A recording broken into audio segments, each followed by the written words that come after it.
et bienvenue sur ma chaîne pour une nouvelle vidéo. Alors aujourd'hui on va se retrouver pour un review concernant un WrestleMania qu'un abonné m'a demandé. WrestleMania 28, show que j'avais vu en live et que je n'avais pas revu depuis. J'en avais gardé un bon souvenir euh, et vous allez voir que j'ai changé un petit peu d'avis sur ce show.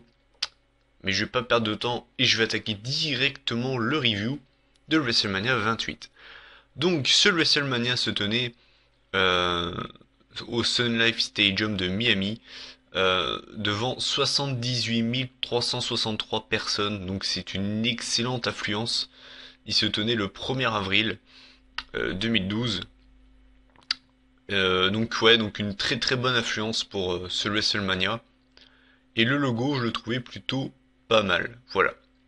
Bref, donc je vais pas perdre de temps et je vais attaquer directement le show. Donc on commence le show par l'hymne américain America de Beautiful, chanté par Lillian Garcia, qui le chante à merveille. Euh, ah oui, juste avant, il y avait 3 thèmes musicaux pour ce WrestleMania. Wild One de Florida et Sia, Invincible de Machine Gun Kelly et Esther Dean, et enfin Good Feeling, encore une fois de Florida. Voilà, donc 3 thèmes qui collent un petit peu avec la ville, c'est-à-dire que c'est un petit peu le côté festif de Miami.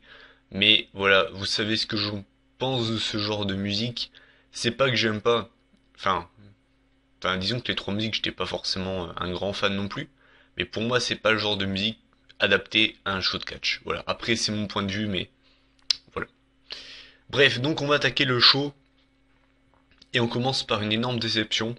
C'était le match pour le titre pour le World Heavyweight Title, qui voyait donc le champion Daniel Bryan accompagné de AJ Lee. Déjà, ça m'a fait bizarre de voir Daniel Bryan en heel et accompagné par AJ en plus, qui affrontait donc le Celtic Warrior Sheamus.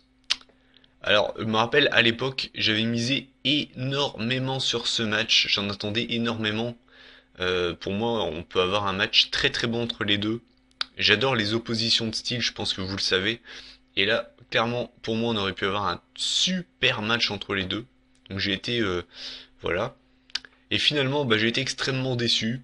Pour une raison, c'est très simple. Donc je vais vous résumer le match.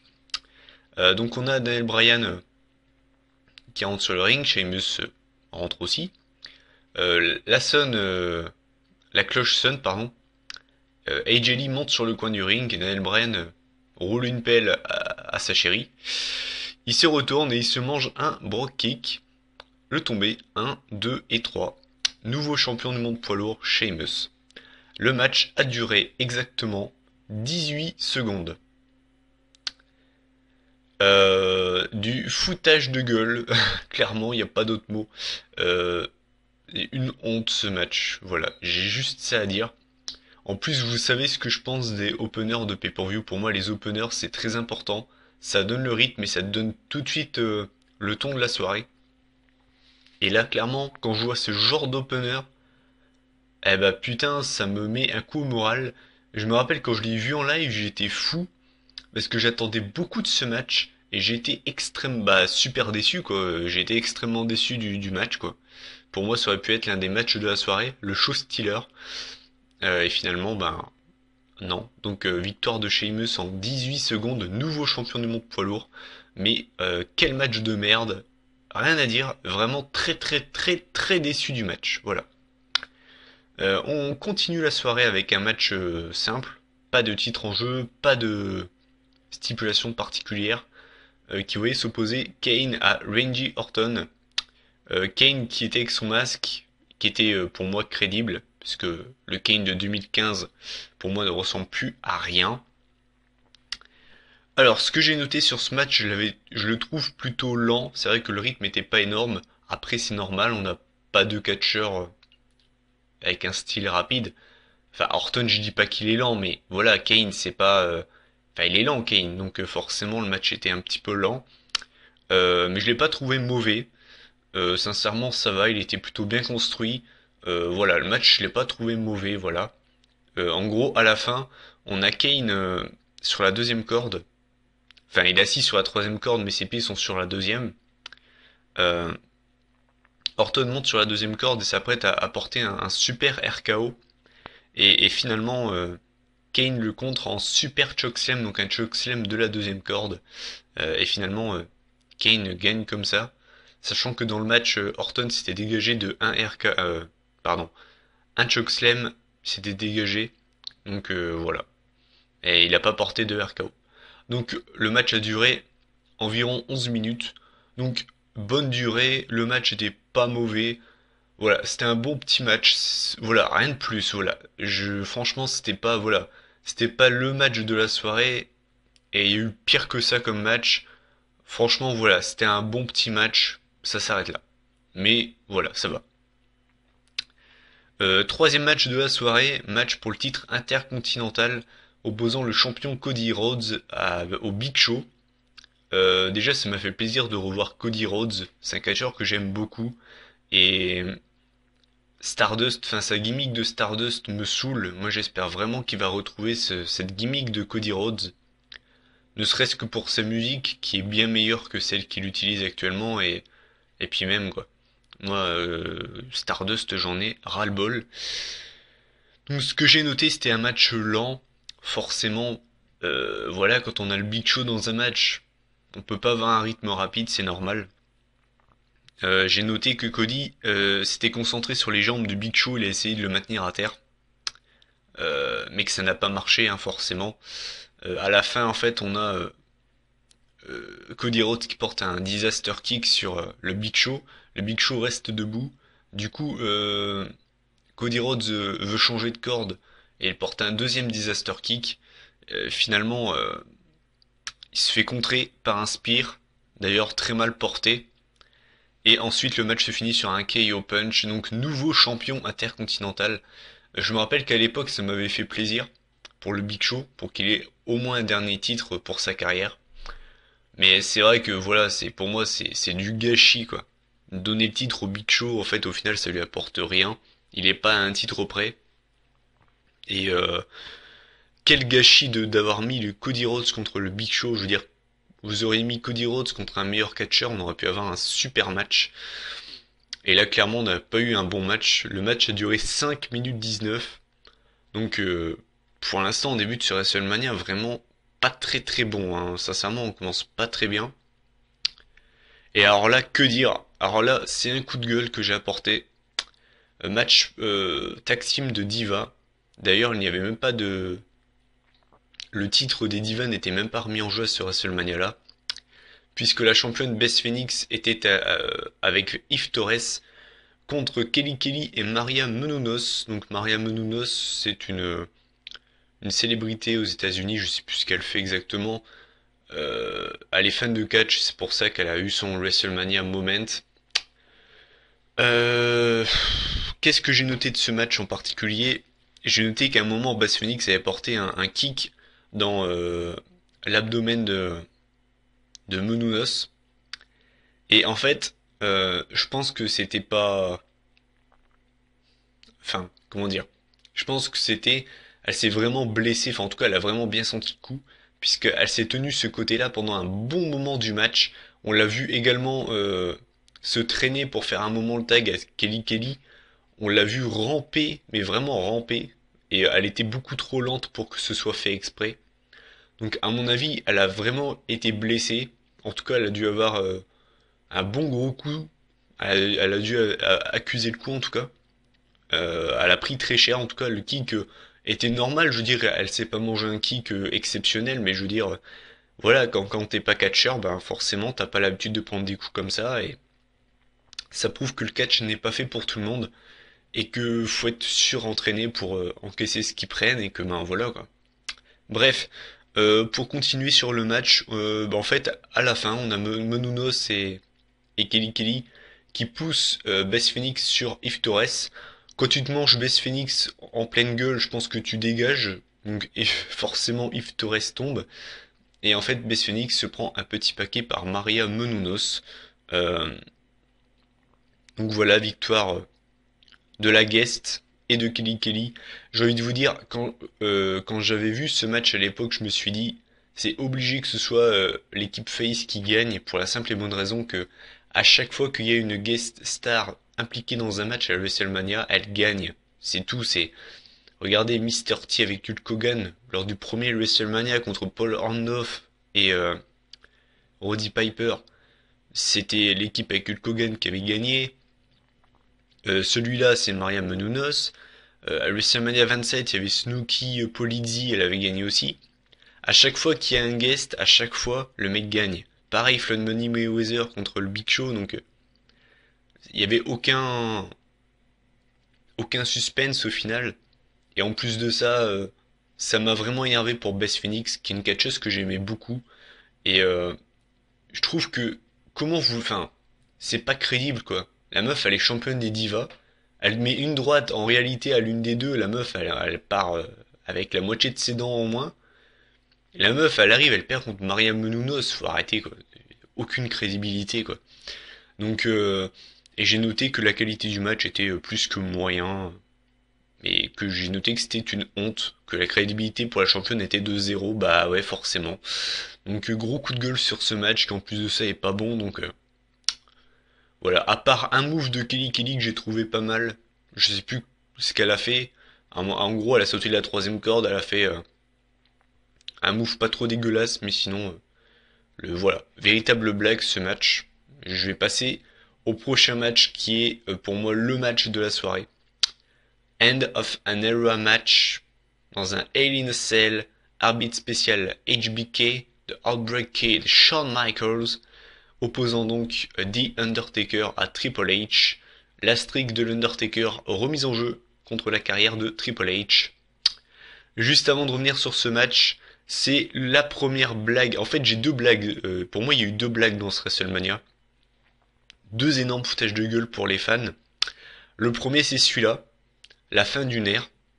C'est assez comique quand même d'appeler ça End of an Era, puisque Triple H va encore catcher cette année, et l'Undertaker également.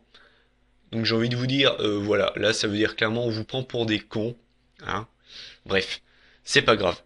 Donc alors j'ai noté vraiment les gros trucs qui m'ont, les grosses prises qui m'ont choqué. D'ailleurs j'en ai noté beaucoup. Donc j'ai noté qu'il y avait une grosse domination de l'Undertaker au début du match. Il a enchaîné, je dirais pendant environ 5 bonnes minutes, il a vraiment bien enchaîné Triple H en lui mettant en sortant du ring, en le mettant dans l'escalier, en lui mettant des bonnes droites bien placées. Il a vraiment bien dominé Triple H.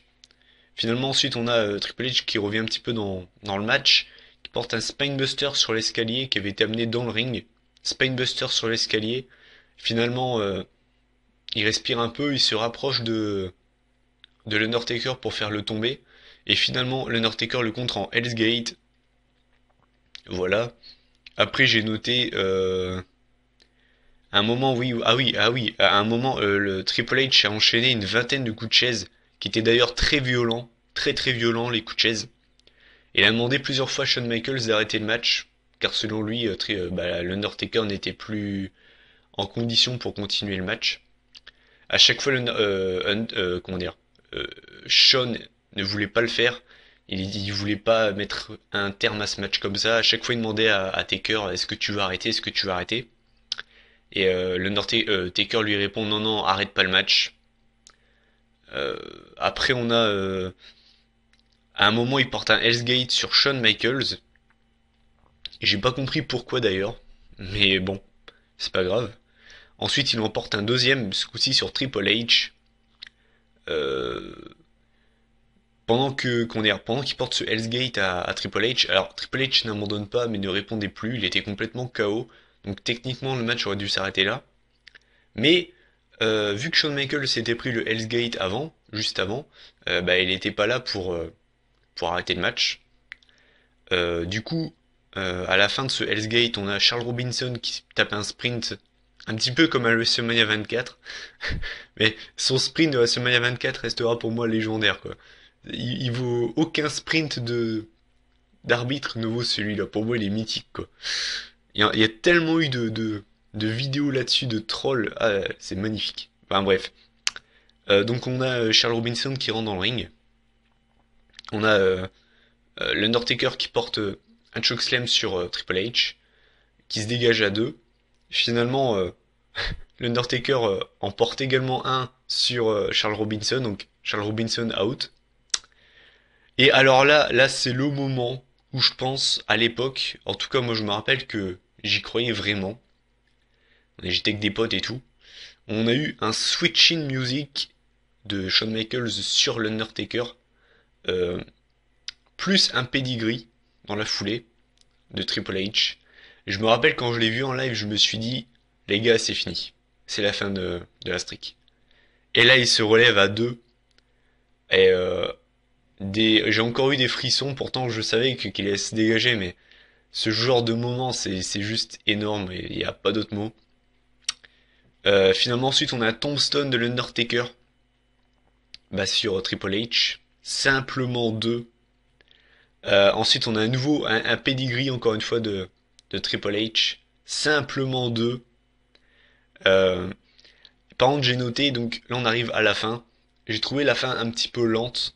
Il y avait beaucoup de pauses entre les prises, tout ça. Ce qui, je pense, est fait exprès, car, en tout cas pour Taker, parce que je pense que Taker avait beaucoup de mal. De toute façon, ça s'est vu à la fin du match, hein. Même l'après-match, ça se voyait qu'il était vraiment crevé, quoi. Il n'y a pas d'autre mot, il était mort. Donc la fin un peu lente. À la fin, on a Triple H qui prend son sledgehammer, qui essaie d'en mettre un coup sur le Taker. Taker le contre, le pousse dans le coin du ring. Et dans un dernier acte, on va dire de désespoir, Triple H fait les signes DX avant de se prendre je crois, un Bigfoot, ou je sais plus ce qu'il se prend. Et finalement après il se prend le Tombstone. Et c'est la fin du match, donc victoire de l'Undertaker. À l'époque ça faisait 19-0. Euh, Très très bon match, sincèrement très très bon match, vraiment magnifique. Vraiment, j'ai adoré le match. Euh, il est un petit peu loin à se lancer, mais quand il est lancé, quoi, vous êtes vraiment à fond dedans. Beaucoup de finishers, beaucoup de retournements de situation. La foule était à 3000% derrière ce match. Pas au début, parce que je vous dis, le début du match est un petit peu lent à se lancer. Mais je dirais que pour la deuxième partie du match, la foule était vraiment à fond dedans. Notamment, j'ai trouvé vraiment la foule vraiment en transe quand Taker s'est pris le combo Switching Music Pedigree. Là, la foule était vraiment à fond dedans. Et vraiment, très bon match, digne des Hell in a Cell de l'Attitude Era. J'ai beaucoup aimé. Et je pense que ça aurait vraiment dû être la fin d'une ère. Mais comme vous le savez, Triple H et l'Undertaker sont increvables. Et on aura encore ces deux-là cette année pour WrestleMania 31.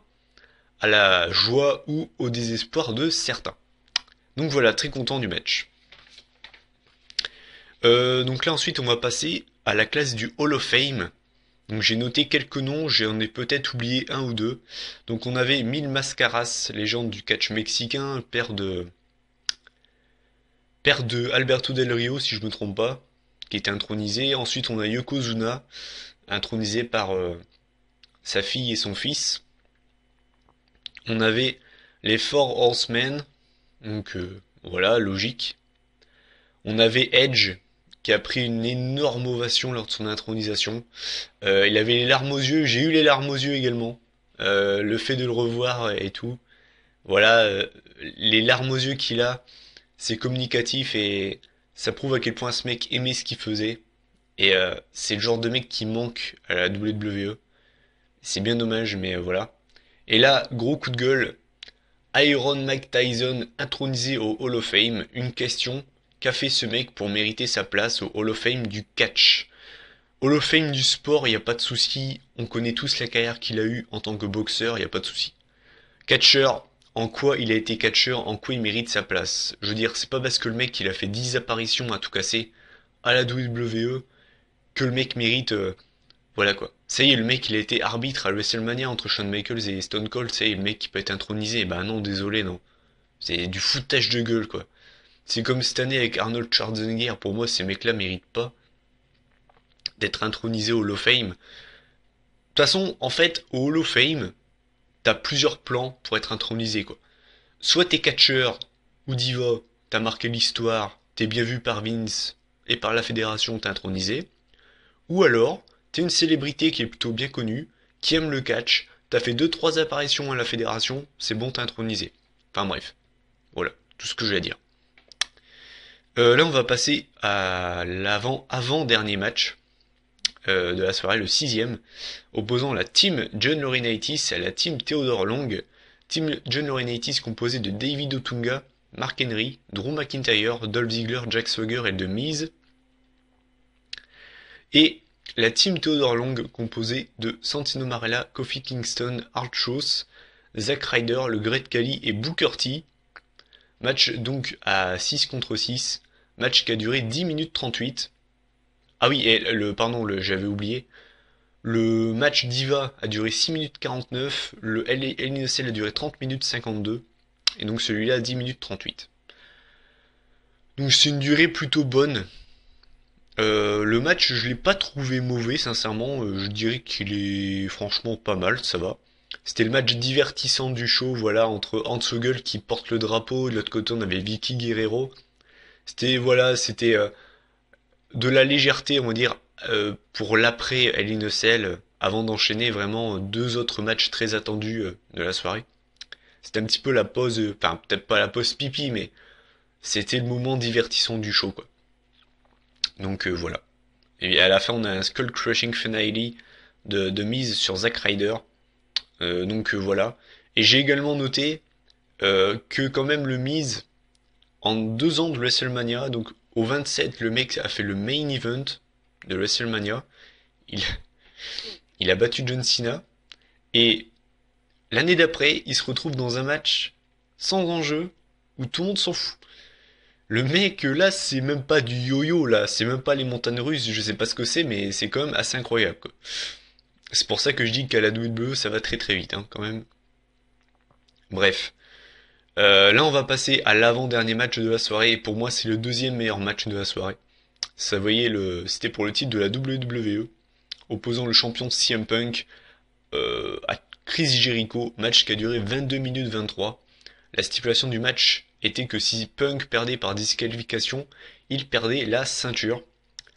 D'ailleurs, Jericho en a joué au début du match, en fait. Il a pas mal bâché son père et sa sœur. Je sais pas si vous vous rappelez, en fait, il y avait cette rivalité, en fait, avait démarré où Jericho avait parlé de la famille de Punk en disant que son père était un alcoolique, sa sœur, je sais plus ce qu'il avait dit sur sa sœur. En gros, je crois qu'elle s'était fait baiser quand elle était jeune, enfin, elle s'était fait violer ou j'en sais rien.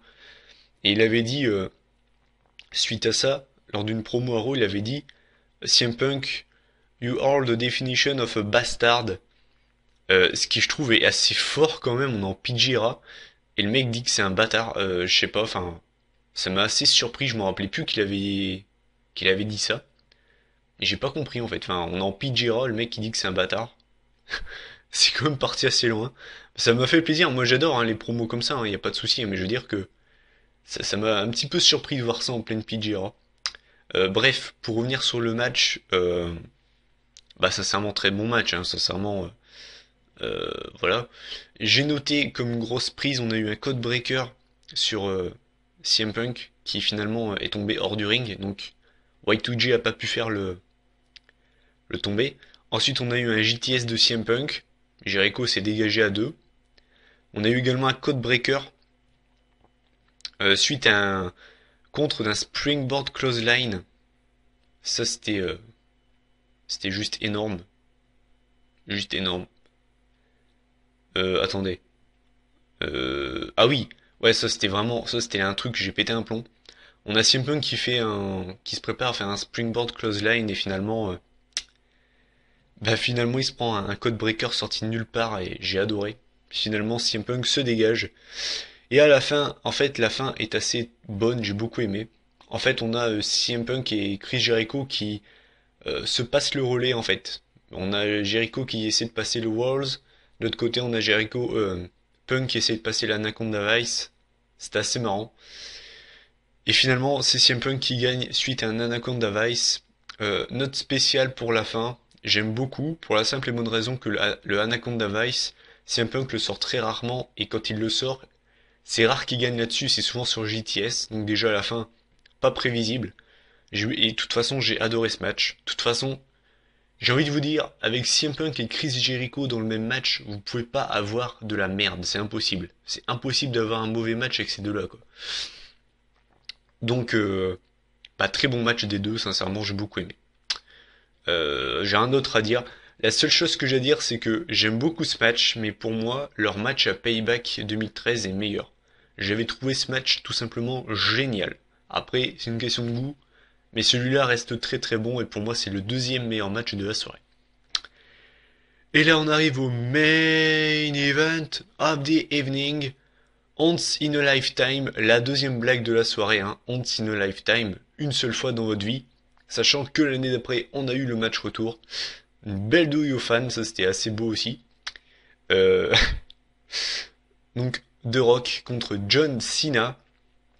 Le premier WrestleMania du Rock depuis le WrestleMania 20. Ce qui était quand même assez énorme. Parce que le 27, on peut pas considérer que c'était... Enfin non, il a pas fait de match, donc ça faisait exactement 8 WrestleMania qu'on l'avait pas vu dans un ring. Euh, à noter que pour les deux catcheurs, il y a eu ceux qui ont fait les thèmes musicaux de ce WrestleMania qui ont performé. Donc pour Cena, c'était Machine Gun Kelly. À un moment en plus, alors lui, je sais pas s'il l'a fait exprès, mais alors lui, il a rien compris à la vie.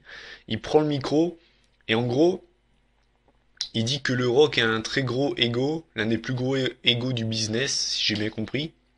Et il dit que Cena, c'est le underdog. Donc le underdog, c'est un petit peu celui qui n'est pas favori, mais qui peut gagner. Je sais plus comment on appelle ça en français. En gros, bref, j'ai un trou de mémoire, c'est pas grave. Et il dit que donc, euh, il va gagner. Forcément, il se fait huer, quoi. Après, on a donc pour l'entrée du Rock, on a Florida qui chante. Voilà. Alors, le match a duré 33 minutes 34, ce qui fait un long match. C'est le match le plus long de la soirée. Euh, Ce que j'ai noté dans ce match, on a eu deux sharpshooters du Rock, deux attitude adjustment, un people elbow, deux rock bottom, un STFU. Et à la fin, ce que j'ai pas envie de débattre sur le match, je vais juste vous dire, voilà, donc je vous ai vraiment dit les prises les plus importantes dans ce match. À la fin, on a Cena qui, comment dire, se place pour faire un STF, pardon, un five knuckle shuffle. Et finalement, ben non, il fait pas ça. En fait, il enlève son brassard, enfin je sais pas comment ça s'appelle. Il veut faire le people elbow, donc déjà il se fait huer. Et au moment où il se projette dans les cordes, le Rock se relève et lui porte le Rock Bottom de la victoire. Bah déjà à l'époque j'étais très content, hein, sincèrement. Pour moi, si Cena aurait battu le Rock à ce WrestleMania, ça aurait été une véritable honte. On était à Miami, chez le Rock. Voilà, le Rock était obligé de gagner, quoi. À savoir que le Rock a été forcément soutenu à 3000% par la foule. Quand le Rock a gagné, on aurait dit une finale de Coupe du Monde. J'ai jamais vu ça, quoi. On a eu le stade qui a limite tremblé, quoi. Tellement les fans étaient contents. C'était assez impressionnant. Euh, Maintenant, sur la qualité du match, sincèrement,